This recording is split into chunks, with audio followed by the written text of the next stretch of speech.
Bharatiya Janata party के अंदर मुकाबला चल रहा है कि खराब हिंदू कौन बड़ा है। जो पार्टी ये कहती हो कि दुनिया की सबसे बड़ी पार्टी है, अध्यक्ष महोदय वो अपना राष्ट्रीय अध्यक्ष नहीं चुन पाए अभी तक। मैं अखिलेश जी ने बहुत हंसते हंसते कहा है, इसको हंसते हंसते जवाब देना। इस सामने जितनी पार्टियां हैं उनका राष्ट्रीय अध्यक्ष उन 5 लोगों को ही चुनना है परिवार के। हमें माननीय अध्यक्ष जी करोड़ों सदस्यों में से 12-13 करोड़ सदस्य प्रक्रिया कर कर चुनना है तो देर लगती है। आपके यहां जरा भी देर नहीं लगेगी। मैं कह देता हूं अभी 25 साल तक आप अध्यक्ष हो जाओ, नहीं बदल सकता। आदरणीय सभापति महोदय, मैं आपका बहुत धन्यवाद देना चाहता हूं कि बहुत ही महत्वपूर्ण और देश के लिए और बड़ी आबादी के लिए भारतीय जनता पार्टी की सरकार में एक और बिल आया है। क्योंकि मेरे से पूर्व में जो हमारे साथी बोले हैं वो माननीय सदस्य हमारे साथ नहीं, लेकिन मैं उनके बहुत सारी बातों से सहमत हूं। और अध्यक्ष महोदय, मैं देख रहा हूं जो एक्स कांग्रेस वाले हैं वो ज्यादा बोल रहे हैं।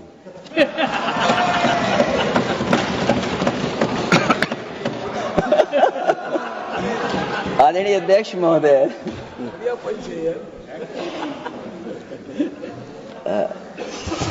अध्यक्ष महोदय, जो आज बिल पेश हुआ है, मैं हिंदी और अंग्रेजी को जो कुछ समझ सकता हूं वो यही मैं कह सकता हूं कि माननीय मंत्री जी ने ये कहा कि ये उम्मीद है। ये उम्मीद कैसे बना है, अंग्रेजी में भी मुझे समझ में नहीं आ रहा कि उम्मीद है ये, हिंदी में भी समझ में नहीं आ रहा कि ये उम्मीद है। यूनिफाइड वक्फ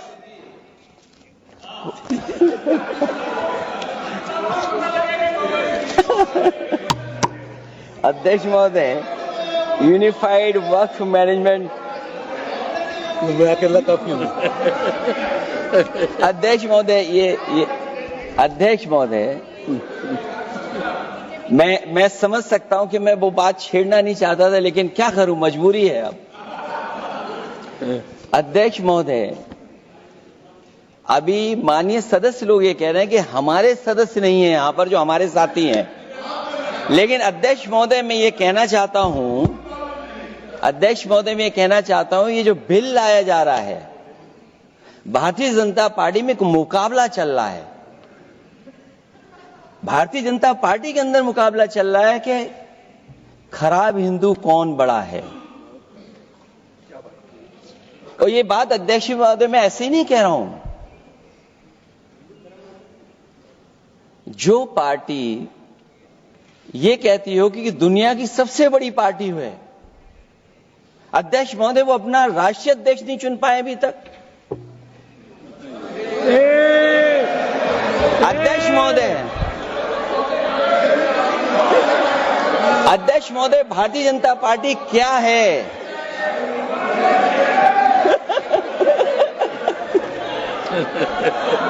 जी, मैं अखिलेश जी ने बहुत हंसते हंसते कहा है, इसको हंसते हंसते जवाब देना। इस सामने जितनी पार्टियां हैं उनका राष्ट्रीय अध्यक्ष उन 5 लोगों को ही चुनना है परिवार के। हमें माननीय अध्यक्ष जी करोड़ों सदस्यों में से 12-13 करोड़ सदस्य प्रक्रिया कर कर चुनना है तो देर लगती है। आपके यहां जरा भी देर नहीं लगेगी। मैं कह देता हूं अभी 25 साल तक आप अध्यक्ष हो जाओ, नहीं बदल सकता। अध्यक्ष महोदय, क्योंकि जो बात निकल के आई है वो मैं फिर आगे बढ़ा दूं। अध्यक्ष महोदय, जो बात सोशल मीडिया या और जगह गुपचुप हो रही है, कहीं ऐसा तो नहीं था कि अभी कुछ दिन पहले यात्रा जो हुई है वो कहीं 75 वर्ष की एक्सटेंशन वाली यात्रा तो नहीं थी।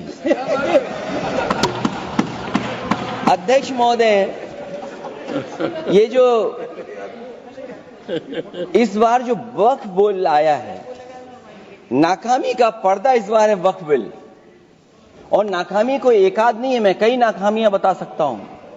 अभी मैं माननीय सदस्यों को सुन रहा था, वो पुराने कई बिल उनके बारे में चर्चा कर रहे थे कि कितने प्रोग्रेसिव बिल लेकर के आए हैं। मुझे याद है मैं उत्तर प्रदेश में उस समय था और मुझे लगा कि शायद इनकी वो बात ठीक होगी।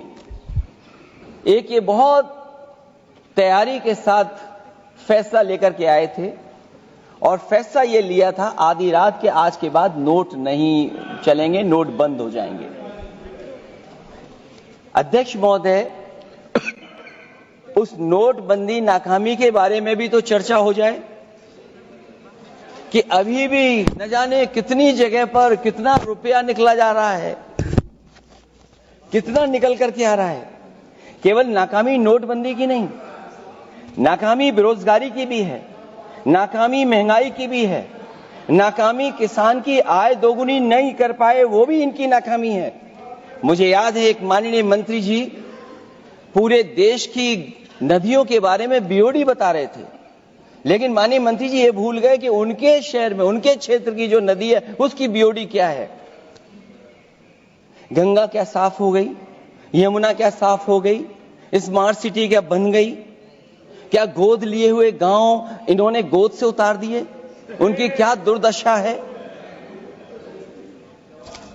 इसलिए मैं कहना चाहता हूं, ये नाकामी का पर्दा इस बार वक्फ बिल बना है।